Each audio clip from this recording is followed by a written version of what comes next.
Com'è l'adesione allo sciopero? L'adesione allo sciopero è praticamente il 100%, i lavoratori hanno completamente aderito. Tutto è fermo a Porto Marghera e lo stesso sta accadendo anche a Chioggia. L'adesione allo sciopero indetto a livello nazionale da CGIL e CISL-UIL ha registrato un'adesione massiccia nella città metropolitana di Venezia.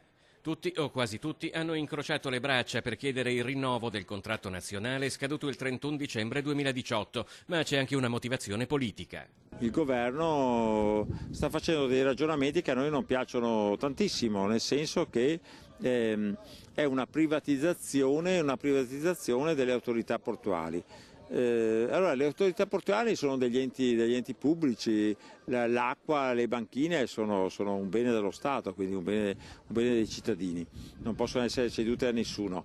Visto dal sindacato è preoccupante anche il crescente interesse degli armatori alla catena logistica, quindi anche ai porti, nuovi datori di lavoro che tra l'altro sono definiti come poco abituati a dialogare con i dipendenti.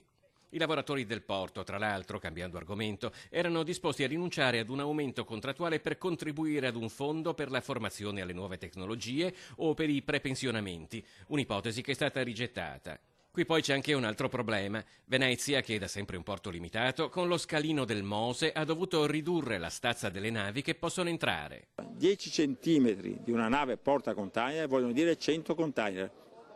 100 container in entrata e in uscita dal porto di Venezia, moltiplicato per i centimetri che vengono tolti e moltiplicato per l'anno possono dire, come dice, 100-200 posti di lavoro.